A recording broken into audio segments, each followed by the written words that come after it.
नमस्कार, मैं हूं फरहान। नेक्स्ट 9 न्यूज नेशन में आप सभी का स्वागत है। व्लादिमीर पुतिन बिल्कुल भी नहीं डर रहे हैं। रूस पर कई व्यापारिक प्रतिबंध लगाए गए, लेकिन उसका रूस पर कोई असर नहीं पड़ा, बल्कि इसके बदले में रूस ने गैस और तेल रूबल में बेचना शुरू कर दिया, जिससे उसकी गिरी हुई अर्थव्यवस्था फिर से पटरी पर आ गई। अब अमेरिका ने यूक्रेन के साथ एक सौदा करने की बात कही थी। इसको सौदा नहीं कहेंगे, मदद कहेंगे। मदद करने की बात कही और कहा कि लंबी दूरी की मारक क्षमता वाली मिसाइलें हम आपको प्रोवाइड कराएंगे, हम आपको देंगे। यह कहा अमेरिका ने।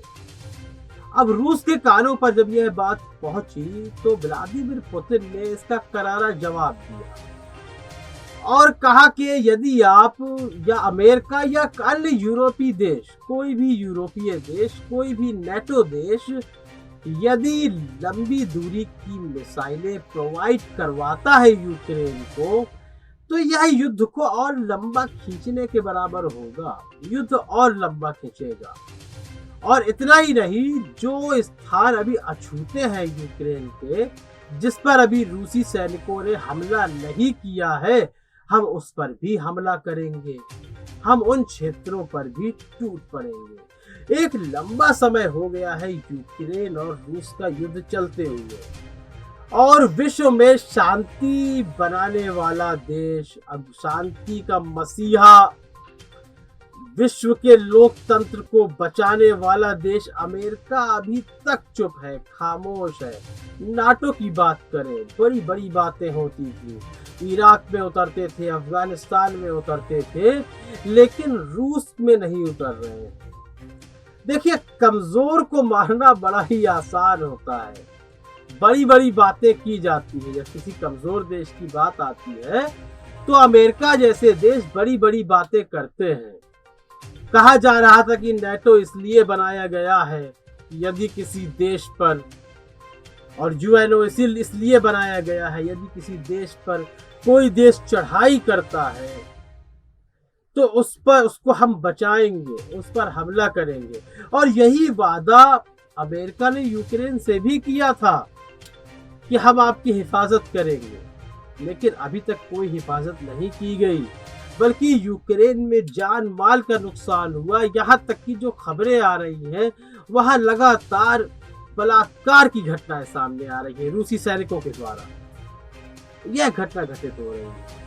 और रही मदद भेजने की बात, तो पोलैंड ने साफ मना कर दिया था कि अपनी जमीन भी नहीं देंगे हम विमान खड़ा, ये लड़ाकू विमान खड़ा करने के लिए, ना ही कोई लड़ाकू विमान देंगे। यह भी कह दिया था पोलैंड ने।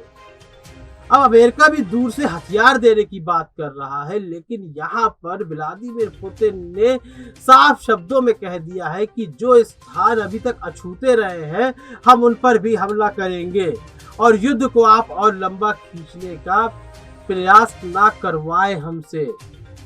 यानी कि आप जितना ज्यादा उन्हें हथियार देंगे, युद्ध उतना लंबा खींचेगा।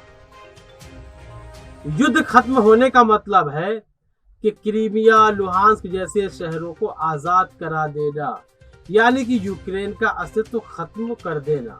यह युद्ध खत्म होने के बाद की स्थिति बता रहा हूं। और यूक्रेन का नेटो में न जुड़ना, पश्चिमी देश से किसी भी तरह का संबंध न बनाना, इतनी सारी शर्तें रखी है व्लादिमीर पुतिन ने। अब तक अमेरिका ने इस पर अपनी कोई प्रतिक्रिया नहीं दी है। आने वाले समय में क्या प्रतिक्रिया देता है अमेरिका, यह देखने वाली बात होगी। लेकिन मौजूदा समय में तो अमेरिका छुपा हुआ, कह सकते हैं, छुपा हुआ है रूस से, या फिर कंधे पे रखकर बंदूक चलाने की बात भी यहाँ गलत होगी। कंधे पर भी बंदूक रखकर नहीं चला रहा है, शांत है बिल्कुल। रूस के ऊपर केवल व्यापारिक प्रतिबंध लगाए थे, उसका भी कोई फर्क नहीं पड़ा रूस पर। आपको क्या लगता है, आने वाले समय में क्या रूस पीछे हटेगा? क्या अमेरिका रूस पर हमला करेगा? क्या यूक्रेन नेटो में जुड़ पाएगा? इन सभी सारे सवालों के जवाब कमेंट सेक्शन में अवश्य दें। कार्यक्रम को लाइक करें, ज्यादा से ज्यादा शेयर करें और चैनल को सब्सक्राइब अवश्य कर दें। तब तक इजाजत दीजिए। धन्यवाद।